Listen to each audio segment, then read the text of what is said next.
এই যদি বলা হয় যে ফেসবুকের আপনি আপনি সেকেন্ড কপি বের করে দেখান, তো আপনি হয়তো বের করে দেখাবেন এই যে ফেসবুক লাইট যে ভার্সনটা, সেটা আপনি ইনস্টল করে দেখাবেন।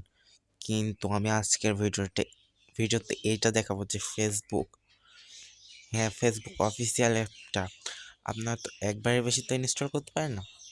তো আমি আপনাদেরকে দেখাবো ফেসবুক অফিসিয়াল অ্যাপটা আপনারা dual space copy version use করতে পারবেন। সো এইটা করার জন্য আপনাদের এমবিরও প্রয়োজন হবে না, কোনো ওয়াইফাই কানেকশনের প্রয়োজন হবে না। দেখতে পাচ্ছেন এখানে আমার ওয়াইফাই অফ, এমবির যে ডাটা কানেকশন ওইটা অফ। এই কাজটা করার জন্য আপনাদেরকে যেতে হবে সেটিংয়ে। এরপর আপনাদেরকে একটু স্ক্রল ডাউন করতে হবে। এরপর আপনারা চলে যাবেন অ্যাডভান্স ফিচার এটার ভিতরে। এরপর এখানে ডোল মেসেঞ্জার এটাতে ক্লিক করবেন। এরপর দেখেন এই যে ফেসবুক, এটা যদি ইনেবল করে দেন তাহলে সেকেন্ড কপি কিন্তু হয়ে যাবে। এই যে ইনস্টল করার জন্য বলতেছে।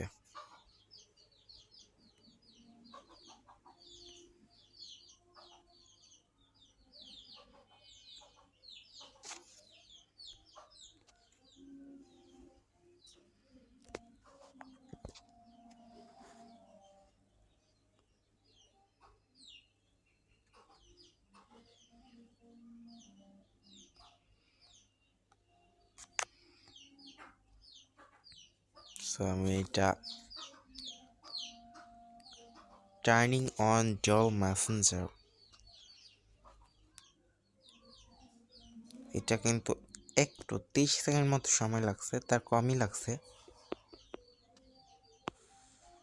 সেকেন্ড কপিটা কিন্তু এই যে সেকেন্ড কপিটা, এই যে এটা হচ্ছে সেকেন্ড কপি।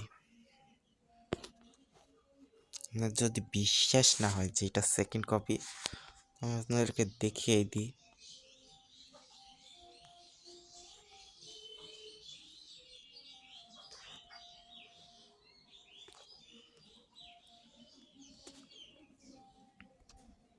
এই যে এইটা কিন্তু ফেসবুক, আর এইটা ফেসবুকের সেকেন্ড কপি। সো এইটা বলার জন্য এই যে আপনাদেরকে এই যে সেকেন্ড কপির যে আইকনটা, এটা আপনাদেরকে দেখাবে। সো এটা দেখলে আমরা বুঝতে পারবেন যে এটা সেকেন্ড কপি। তো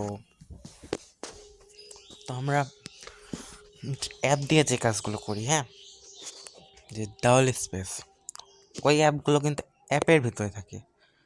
যেমন এইটা একটা অ্যাপ, এই অ্যাপের ভিতরে গিয়েই আমি সেটা ইউজ করতে পারবো, বাহিরে কিন্তু না। সো সেটা করা একটা খাটনি ব্যাপার এবং একটা বিরক্তির ব্যাপার বলতে পারেন। কিন্তু আমরা যে ফোনের সেটিং থেকে যে এই সেকেন্ড কপি বার করতে পারছি, এটাই অনেক কিছু বলতে পারেন। সেই অ্যাপগুলো দুইটার বেশি কিন্তু কপি দেয় না। সে গুগল ক্রোম থেকে ইনস্টল করলে তারপরে প্রোমোড যে অ্যাপিকে পিওর থেকে ডাউনলোড করতে হয়, ওইটা বিশাল একটা ঝামেলা। ওর জন্য আপনাদেরকে আমি সেটিং থেকে দেখালাম আর কি। আর সেই ভিডিও যদি চান তাহলে কমেন্ট করে জানাতে পারেন। ধন্যবাদ।